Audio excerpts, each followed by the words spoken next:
Deja chingo el flow porque está huevo.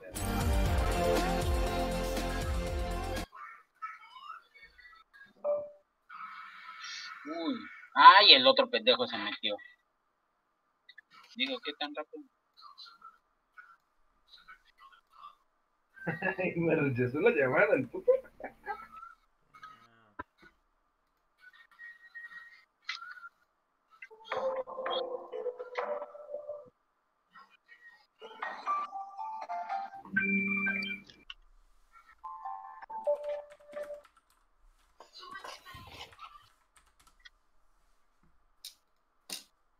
Hit the gas pedal and let's see what we got. So in my corner, I keep things pretty low. This does independently of your right tire, and at 100% lock, the left and right tires must be spinning at the exact same speed. This also means that in situations besides 100% lock, you'll be sending more power to whatever wheel is getting more traction. Tuning the acceleration setting adjusts how your wheels will lock while you're on the throttle. Of course, deceleration then adjusts your wheel lock while you're not on the throttle. Tuning these settings can have huge impacts on oversteer, understeer, and how quickly you can accelerate.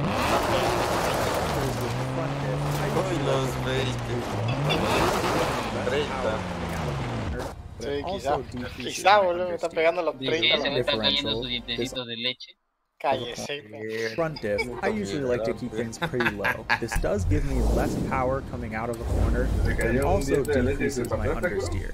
For the rear differential, this also means that a higher lock is going to cause more understeer. It also, however, means more power coming out of a corner, so the trick is to find a balance.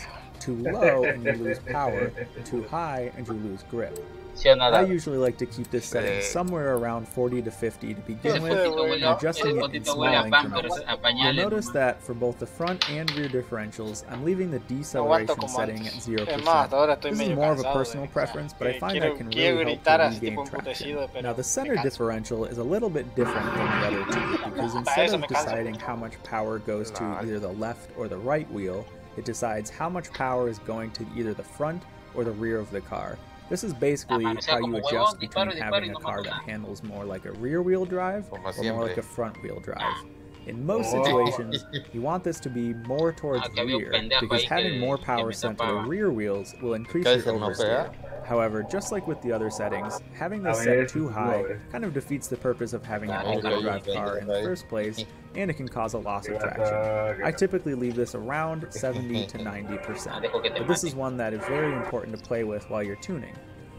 So now on to brakes. I think this one's pretty self-explanatory. The only important things to mention here are that while you have the ABS setting on in your gate effect on while we're if you have, keep in mind that these two, again, I think is another pretty self-explanatory tuning window. Keep in mind that these tuning options are usually only available to you if you have the default Forza front splitter and the default Forza rear wing. A lot of people don't like to use these because they don't like the look of them, but I did put them on the car today so I could show you all of the options available. Now, again, I think this is pretty self-explanatory, but moving the slider all the way towards cornering is going to give you more downforce, which increases grip. Moving it all the way towards speed is going to give you a higher speed because it essentially lowers the weight of the car at speed. I will almost always move this towards cornering because, as you can see, it only sacrificed my top speed by, I think, 7 miles an hour, and my 0 to 100 speed was affected by only about 1/100th of a second. The only thing I would really mention here is that sometimes it's not best to put your front and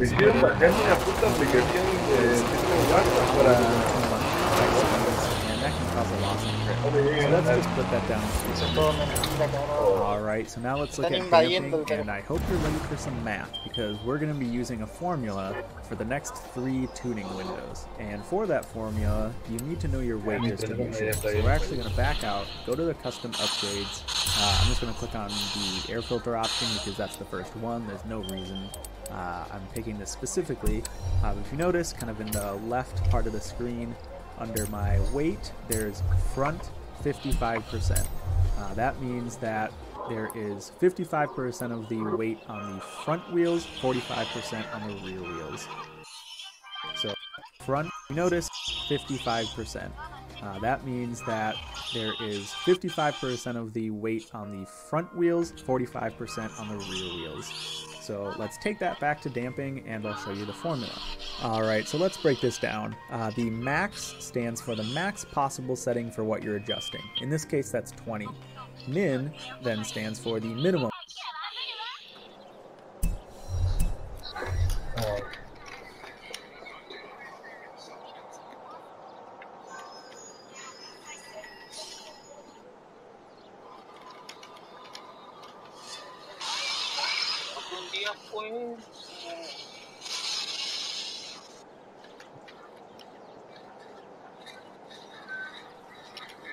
Bueno, como yo ya acabé todo, voy a tirar plomo con el batijoto.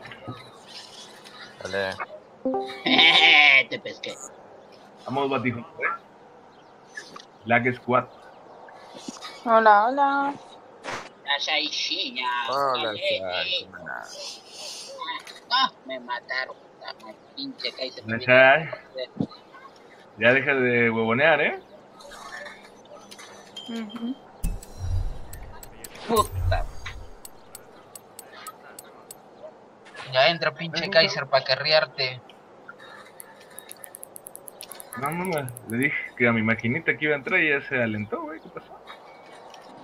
Ah, verdad, a ti te vota, ¿no? Por chetero. Apaga el chito. Pues. Pero no están jugando algo de eso. Yo sí. Bueno, ya terminé de hacer mi cosita. Si el Darba nada más está viendo como mierda ya donar. Donador. Ay, no tengo los frijoles, no me parece. Que no me presta nada. Ay, pobrecito, no tiene flaco. Ay, pobrecito, está sin plata. ¿Sabes qué te iba a decir, Darba? Que a lo mejor si se haga bueno. O sea, pensando a futuro, que compraras ese paquete porque te va a reiniciar los dos. O si se te va a reiniciar, se te va a reiniciar los dos.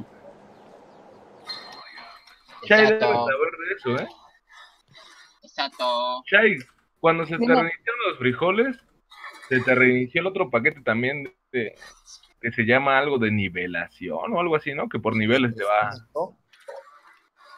Possible setting. In this case, that's 3. So that gives us an answer. Sí, hay dos paquetes, uno de frijoles y el otro de crecimiento. Ah, de crecimiento. Estás logueando de pendejo para esperarte. Kaiser. Sí, pendejo, pues deja entrar el pinche Steam de mierda que actualizas. Now we're going to multiply that by the weight percentage for the part of the vehicle that you're tuning. ¿Cuánto So más for us, it was recompensa te front da? Porque was dice por 55%. So we're going to 486% multiply 17 by Pues nada más es que cuentes todos los 0.55, and then we're cristales going que to hay. add back that minimum setting. Pues son 7000, That pero si gives le sumas el 400%. Take that back to damp on the front wheels, 45%. Oh, ahí te dice el total. So let's take that back to damping. 7000 dice el total. Oh, 7000. And I'll show you the formula. Alright, so let's break this down. The max stands for the max possible setting for what you're adjusting. In this case, that's 20. Min then stands for the minimum possible setting. In this case, that's 3. So that gives us an answer of 17. Now we're going to multiply that by the weight percentage for the part of the vehicle that you're tuning. So for us, it was front was 55%. So we're going to multiply 17 by 0.55, and then we're going to add back that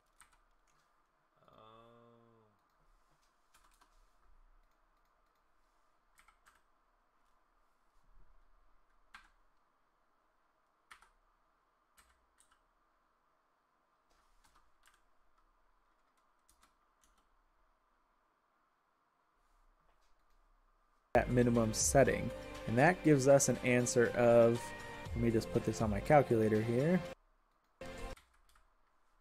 by 0.55, and then we're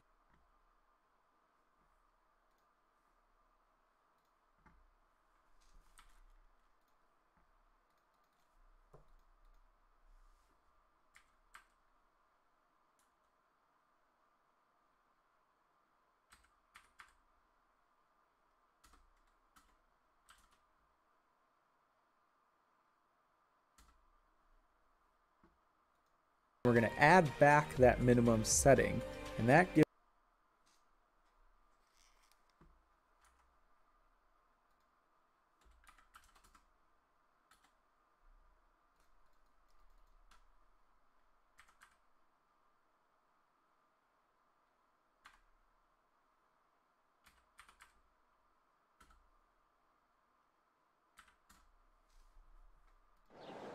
gives us an answer of, let me just put this on my calculator here, 12.35. So obviously we can't do up to that decimal place, we're just going to call it 12.4. Now keep in mind that for the rear, the formula is slightly different. You're going to be using the rear weight distribution, which is the inverse of the 55%, so 45% in this case. And that gives us an answer of 10.65, so we're just going to round that up again to 10.7. Now for the bump stiffness, what we're going to be doing is taking 60% of our rebound stiffness and making that our bump stiffness setting. And it actually tells you in the description on the right there to use somewhere between 50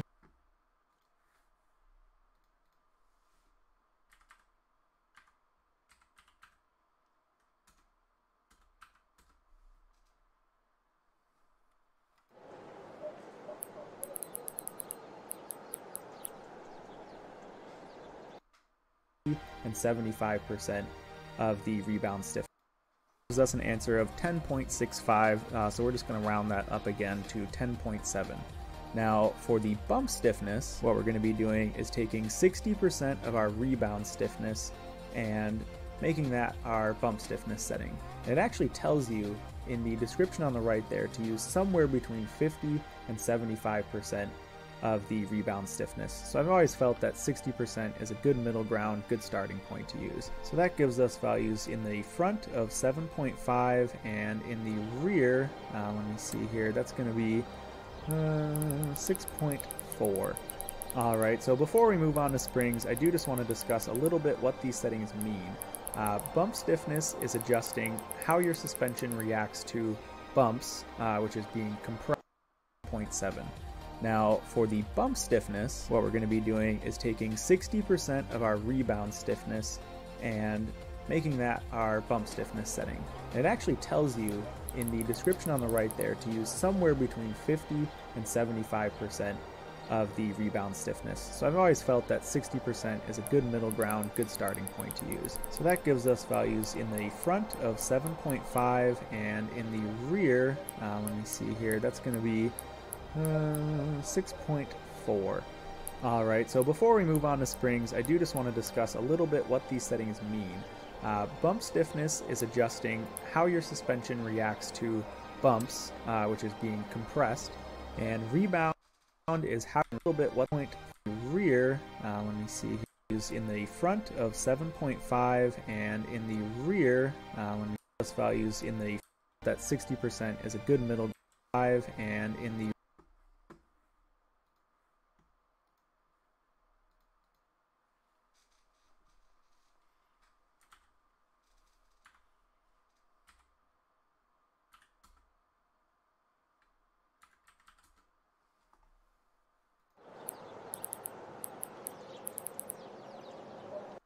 rear, let me